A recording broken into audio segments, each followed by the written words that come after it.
mga dimple and welcome back to my YouTube channel. So, ngayon lang ako nakapag-vlog at sobrang tagal ko lang hindi nag-vlog. Almost 5 months. At ayun, kaya hindi ako masyado nakakapag-vlog dahil super duper busy ako sa school at lalo na yung research namin. At now, bakasyon na kaya may time na. So, hintayin nyo na yung mga susunod kong vlog. Tuwing Friday pa rin ako magpo-post. So, for this video mga dimple, I'm going to trying on affordable contact lens with gradient and i-review din natin yan from Shopee. Siyempre, Shopee tayo. Actually, may TikTok shop na to. So, contact lens na naman kasi yung huli kong post is contact lens yun. Pero wala siyang kulay. Clear contact lens na siya. Ayun. Excited na akong gamitin to. Dahil naiba na po yung aking grado. Ayun.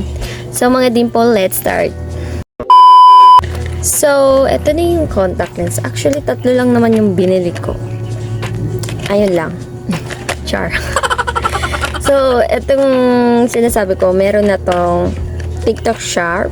TikTok shop. TikTok shop. So mga dimple, may TikTok shop na sila at may Shopee account din sila. Pero mas sikat sila sa TikTok shop. Itong iShare. Ayan.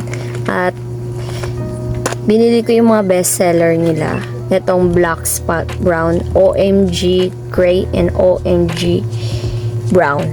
Ayan, ito yung nakikita ko sa mga TikTok. Sa Shopee ako bumili para may free shipping. Kasi minsan sa TikTok shop, walang free shipping. Kaya sa Shopee na ako. So, kapag bibili kayo pala ng 3 contact lens, may free case siya na may kasamang tweezer tools. Ayan. Ang dami ko ng ganito. Pero okay lang. At least may mga gagamit ako. Kaya bumili ng contact lens dahil nabago na po ang aking grado. Nasa 200 na yung aking grado. So, ayun. Yung mga dimple lang uunahin ko itong Black Spot Brown.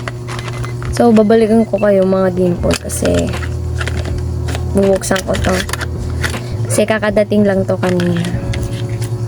At may pre-case siya kapag bibili kayo ng itong contact lens. Siyempre yung grado na kinuha ko, itong negative 2.00. So mga dimple, ilalagay ko na sa aking mata yung Black Spot Brown. So, mahirapan na naman tayo nito. So mga dimple, this is the Black Spot Brown. For me, parang nakakatakot siya sa aking phone. Yan. Pero pag sa salamin, maganda siya. Ewan ko bakit. So, i-review na natin tong contact lens na to. So, for me, medyo siya nakakatakot. Siguro sa lightening ko lang dito. Pero pag sa salamin, good siya. Maganda siya. Diba? Maganda siya. At yung pagkasuot ko ng contact lens kanina, medyo nahirapan ako kasi ang tagal ko nang hindi nagko-contact lens. At okay siya. Super duper linaw ng mata. Nakikita ko yung aking phone. Super linaw at nakikita ko yung sarili ko. For me, dito lang sa lightening siguro nakakatakot yung aking mata. Maganda daw sabi ng kapatid ko.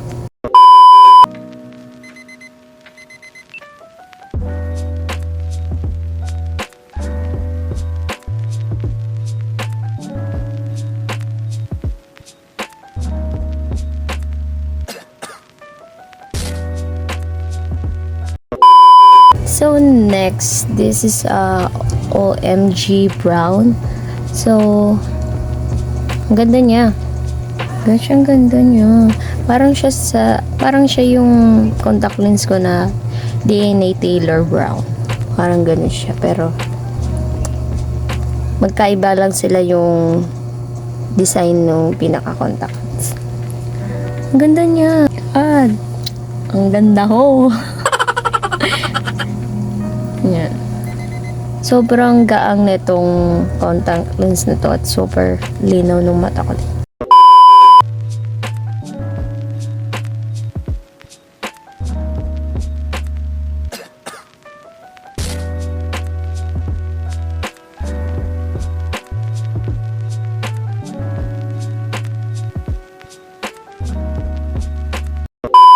So, this is the last contact lens. Ito yung OMG Gray. Ang ganda! Ang ganda niya. Sobrang gaang ng mga contact lens na binili ko. At bagay na bagay sa akin. Yung mga napili kong contact lens. Akala ko talaga doon sa black spot, brown, di bagay sa akin. Iniisip ko kung bibilin ko siya. Pero nabili ko na siya. Diba? Ang gulo ko. Ayan. Sobrang ganda at ang gaan niya sa mata. May bago na naman akong contact lens at magagamit ko to sa pasukan. Kapag may pasok na kami. Magagamit ko siya para hindi naman ako araw-araw magsasalamin. Yan! Girl!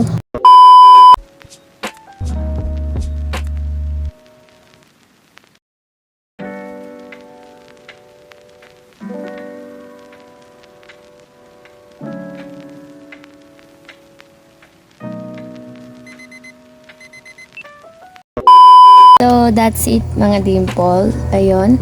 Sobrang ganda ng mga contact lens na nabili ko. At sa mga gustong bumili nito, ilalagay ko sa description box yung Shopee account nila. At alam ko sa inyo, sa TikTok shop, alam niyo yung shop nila dun. So, ayun. Sobrang affordable nitong contact lens na itong astig. So, sa mga gusto talagang bumili nito, bumili na kayo. Bubutulin ko kayo. Char!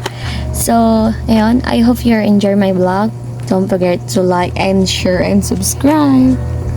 See you in my next vlog. Bye-bye mga dimple.